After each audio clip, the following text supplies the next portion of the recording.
Hello and welcome. My name is Andre Cire. I'm an Associate Professor of Operations Management at the University of Toronto in Scarborough with a cross appointment to the Rotman School of Management.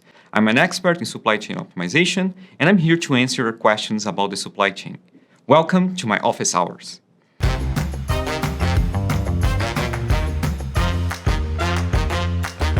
Explain it like I'm 5. What is the supply chain? Well, everything starts with you, the customer, and a product that you really want. It can be an ice cream brand, it can be your PlayStation, it can be a dress, whatever you want. The supply chain is the network of people, organizations, and infrastructure to create this product and to move this product to you. Everything that is in this network is part of the supply chain. So, for example, the supplier of the raw materials to create these products, the manufacturing plants to actually transform the raw materials into the final version of this product, the retailer to sell you those products, and all the infrastructure to transfer the products, to move the products around. And you can see that is lots of moving parts, lots of vulnerabilities, and also this beautiful coordinated efforts to achieve these goals. Lockdowns ended ages ago, but seriously, will our supply chain ever get back to normal? Well, this is a great question, and this is a very valid concern. I know that we are a little bit traumatized with everything that happened. It's totally valid, it's totally normal. What I can offer you is that the supply chains are recovering, and they are always adapting. For example, the world wars, oil crisis in the 70s, and the financial crisis in 2008, all of those disrupted the supply chain, and we were able to recover. What we are seeing now is an opportunity for us to look at the vulnerabilities that we have in our system, and we can fix them. For example, this concept of just-in-time, we took that too much to the extreme, right? We kept no inventory, and then we would produce everything to order.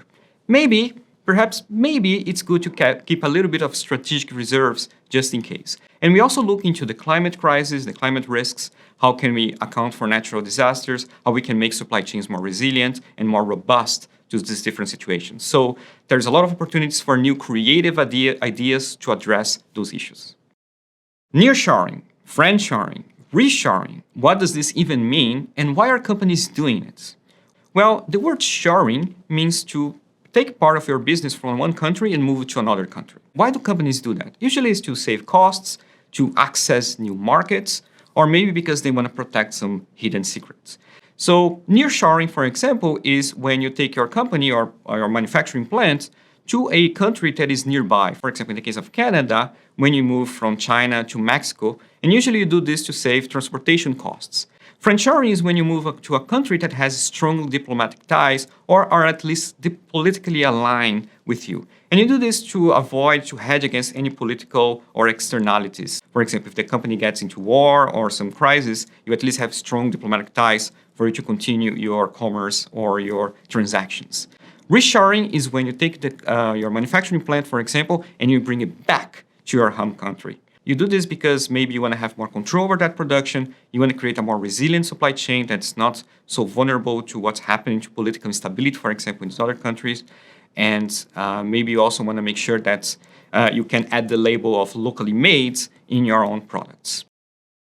I spend about as much time thinking about supply chains as I do the Roman Empire, but I really want to know how many containers fall off these ships in the middle of the ocean and why haven't I lost a purchase yet?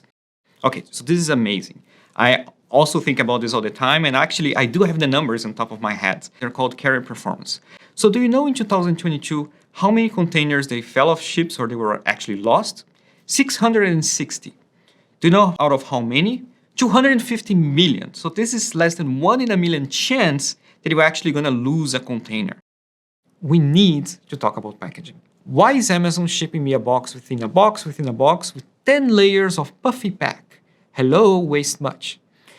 This is a great question. It's indeed a problem. So why does Amazon do that? They do that because first, they want to make sure that your package arrives safely, right? Sometimes package moves inside a truck or people, they're not careful when they deliver it. So they want to make sure that it's safe and protected when it arrives to you.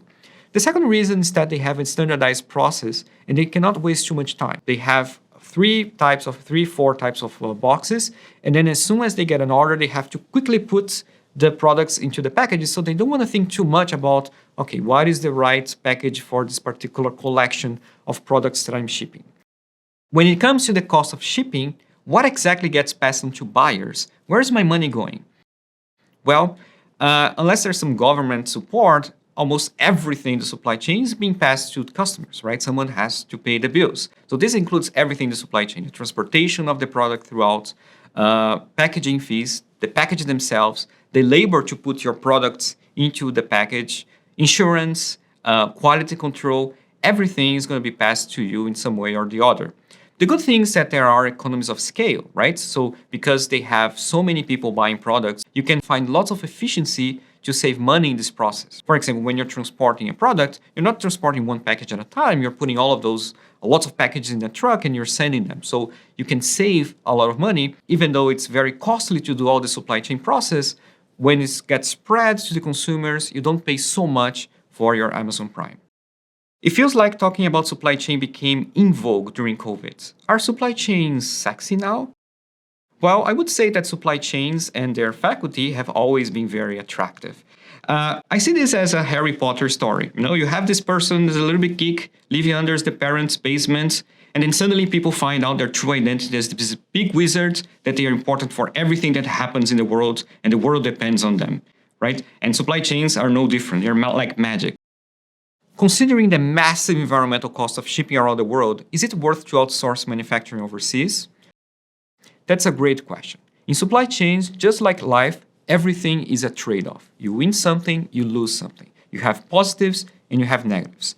So reshoring, bringing manufacturing plants home, there are several benefits. For example, you reduce carbon emissions because the transportation is close by. You also have more control over the production. You also are less vulnerable to externalities. For example, if a country gets into war and your manufacturing plant is there, you don't suffer so much. But there are trade-offs. In particular, labor, for example, in our country here in Canada is typically a bit more expensive than labor in other countries. So your product is going to be a bit more expensive. And in a way, if lots of companies they do that, then you're going to reduce the consumption power of your population. Think about inflation.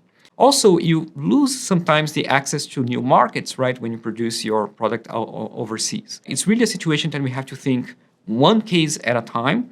And always a balancing act. So for sure, there is no situation here as one ring rules them all. Every product, every situation is different. The bullwhip effect sounds like a bad S&M guide, but it's actually about the supply chain? Okay then. Well, what is the bullwhip effect?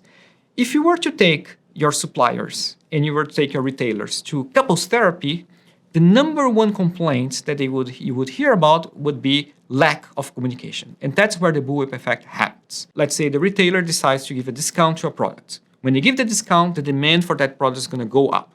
Now, the supplier, let's say the manufacturing plant, doesn't know that this retailer is giving a discount and is thinking that the demand is just going up generally. Maybe it's a trend of the markets. So then what happens there is that they're going to start increasing production. But then what happens is the discount ends and the demand goes down and the supplier thinks, oh, wait a second, there's not such a demand. What am I going to do with this all extra production that I have? So they're going to have to either waste it, they're going to have to pay holding costs, sell it for cheaper. A lot of sadness is going to happen. So this is the bullwhip effect when you have this change in demand that was just temporary, but all the supply chain adapts to adjust that. The supply chain feels like stacked dominoes. It just takes one wrong move and the whole line comes crashing down. Is that a fatal flaw? It's not necessarily a fatal flaw. So supply chain is a complex network. We are just talking here, we have different suppliers, manufacturing plants, connections, transportation routes. And as in every complex network, you're going to have lots of vulnerabilities and you're going to have bottlenecks. It's just that sometimes it's hard for us to identify what those bottlenecks are until something happens. For example, one of your suppliers can just disappear. They can run out of business. They can be in a country that is at war. You can have natural disasters that's going to disrupt your transportation routes. Or you can have conflicts between two suppliers or two manufacturing plants or retailers and suppliers. So there are risks everywhere. One very good example is the Ever Given. I don't know if you remember in 2021, a ship got stuck in the Suez Canal and then delayed all the other ships for a week. And the other vessels, they were carrying around $10 billion. And that was a big disruption to the supply chain. And the challenge is always understanding where those vulnerabilities and those bottlenecks are. It's all a matter of how can we assess those risks, of having contingency plans, make sure that we have a robust resilience network so that we can address all those concerns. All right, those are all the questions for today. To read more about supply chains or operations management, click the link below and head over to the Rotman Insights Hub. Thanks for joining me.